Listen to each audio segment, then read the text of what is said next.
इन दिनों मुझे वरदान मिला है कि कुछ राम कथा के कुछ मानस प्रसंग हैं जो मनुष्य होकर देखने पर दिखाई देते हैं।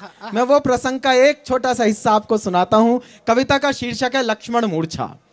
कथा आप सबको पता है, लक्ष्मण मूर्छा है, लक्ष्मण मूर्छित हो गए। कविता शुरू कर रहा हूं। सौमित्र पड़े बेसुध भू पर, वीरों का अंतस बैठ गया। अब ये सन्निपात देखने की कोशिश करना, दृश्य दिखाऊंगा इस राम झरोखे में। सौमित्र पड़े बेसुध भू पर, वीरों का अंतस बैठ गया।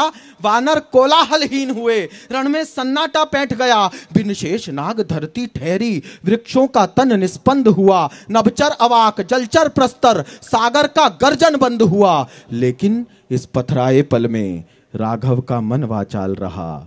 सारी वसुधा गतिहीन हुई, राघव मन में भूचाल रहा। लक्ष्मण जैसा भाई खोकर मैं क्या हासिल कर पाऊंगा? माता को क्या बतलाऊंगा? उर्मिल को क्या समझाऊंगा? ये जगत मुझे धिक्कारेगा। पत्नी पाई, भाई खोया, भाई के तन से लिपट लिपट राघव का रोम रोम रोया। भाई के तन से लिपट लिपट राघव का रोम रोम रोया। और हमने देखा है बचपन में जब कोई जवान मौत हो जाती थी तो घर के बड़े बुजुर्ग कहा करते थे कि हमें ले जाता इसे छोड़ जाता। इस बात को राम के शब्दों में कहने का प्रयास करता हूं। भाई के तन से लिपट लिपट राघव का रोम रोम रोया। ओ समय तनिक पीछे हो जा, मुझको आगे हो जाने दे। लक्ष्मण का जीवन लौटा दे, मेरा जीवन खो जाने दे। लक्ष्मण का जीवन लौटा दे, अच्छा मेरा जीवन खो जाने दे। निज भाग्य पीठ बिलखे राघव, कौन माथा पीट रहा है? तीन लोक का नाथ। निज भाग्य पीठ बिलखे राघव, सारा यश चकनाचूर हुआ। जिसने सबके संकट काटे वह किंग कर्तव्य विमूढ़ हुआ। वाह! बस तभी विधाता अपना माथा पीटे और समाधान ना मिले।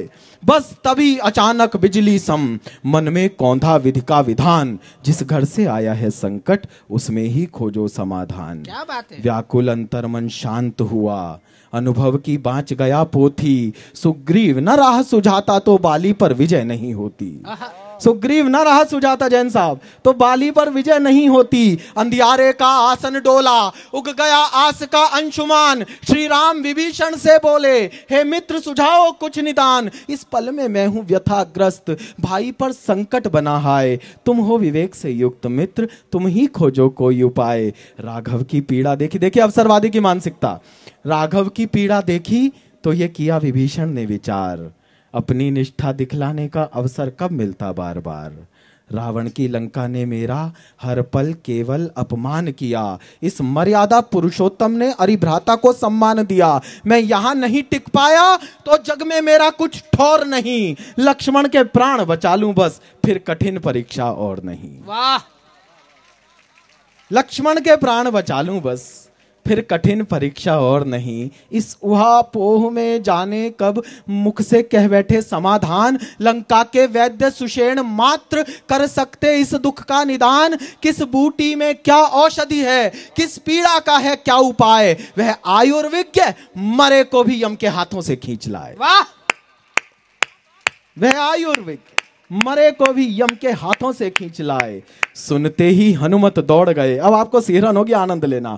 सुनते ही हनुमत दौड़ गए। आशाओं पर लाली छाई, जिस कुटिया में थे वैद्यराज वो लंका से उड़कर आई। हतभ्रभ सुषेण के मस्तक पर विस्मय का भाव घनेरा था। पर बिन बोले ही जान गए अरि को संकट ने घेरा था। और अब जितने डॉक्टर्स को जानते हो उन तक के 4 पंक्तियां पहुंचाना। पर बिन बोले ही जान गए अरि को संकट ने घेरा था। आपातकाल में मर्यादा तज देना भी न्यायोचित है। मेरे हित धर्म वही है बस जिसमें एक रोगी का हित है। वाह वाह! मेरे हित धर्म वही है बस जिसमें एक रोगी का हित है। यह शत्रु भाव, यह कूटनीति, इन सब से मेरा क्या पड़ता। नाड़ी से परिचय करता हूं, कुल जाति नहीं पूछा करता। इस देश ने इस साल में 3 रत्न खोए और उन तीनों पर यह देश वैसे ही बिलक बिलक कर रोया जैसे घर का कोई बेटा खो जाए। उनमें से एक रतन टाटा थे जो पारसी थे, एक सरदार मनमोहन सिंह थे जो सरदार थे, और एक जाकिर हुसैन थे जो मुसलमान थे। इस देश के आंसू आंखों से टपकने से पहले ये नहीं पूछते कि आप किसके लिए बह रहे हैं। नाड़ी से परिचय करता हूँ। बढ़िया बात है चिराग। कुल जाति नहीं पूछा करता। फिर अपनी 3 अंगुलियों से थामा लक्ष्मण की नाड़ी को, करुणा का पोथा पड़ा गए रण में संलिप्त खिलाड़ी को। और देखिए साहब, दुश्मन के घर से आया था, चुनौती के स्वर में समाधान बता रहा है। करुणा का पोथा पढ़ा गए रण में संलिप्त खिलाड़ी को, बोले सुदूर उत्तर दिशा में एक द्रोणाचल गिर है महान, केवल उस पर मिल सकता है इस महाव्याधि का समाधान। मंगवा पाओ तो मंगवा लो, चेतावनी, मंगवा पाओ तो मंगवा लो अपने भाई के प्राण राम। द्रोणाचल की बूटी है वह, उसका है संजीवनी नाम।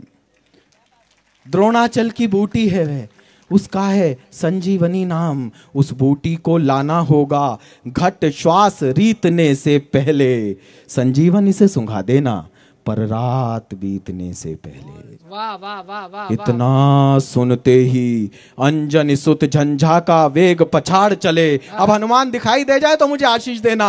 इतना सुनते ही अंजनी सुत झंझा का वेग पछाड़ चले, जैसे सूने गिर कानन में केहर की विकट दहाड़ चले। कह गए अभी ले आता हूं, लक्ष्मण का दुख पुग जाएगा, जब तक उपचार ना हो जाए सूरज कैसे उग जाए। वाह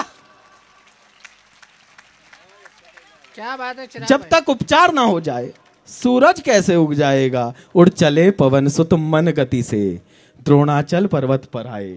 उड़ चले पवन सुत मन गति से, द्रोणाचल पर्वत पर आए, लेकिन इतनी श्यामल निधि में बूटी पहचान नहीं पाए। इस दुविधा में बजरंगी ने वह कार्य किया अगले ही पल।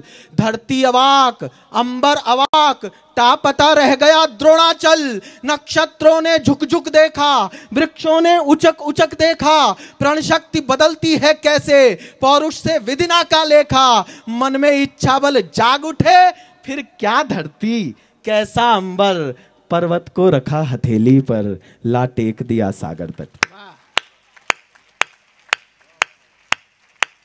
पर्वत को रखा हथेली पर, ला टेक दिया सागर तट पर।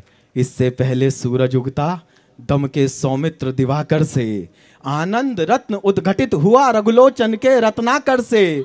सूरज ने आंखें खोली तो रह गई खुली की खुली आज, ठिठका रह गया अर्क नभ में, भूला गति का निज काम काज। जैसा उसने कल छोड़ा था उससे परिदृश्य विभिन्न मिला, रघुकुल का शोक अदृश्य हुआ, लंका का आनंद खिन्न मिला। कल जिसे पराजित छोड़ा था वह मृत्यु विजय कर जीवित था, कल रात विजेता था जो भट्ट वो घर बैठा अपमानित था। रघुकुल का प्रांगण शांत मिला, वात्सल्य बोध से पगा हुआ, लंका का आनंद क्लांत मिला, आश्चर्य क्रोध से दगा हुआ। जिससे सतधर्म प्रतिष्ठित हो ऐसे हर एक जतन की जय, सब बोलो पवन पुत्र की जय, सब बोलो राम लखन की। वाह वाह वाह वाह।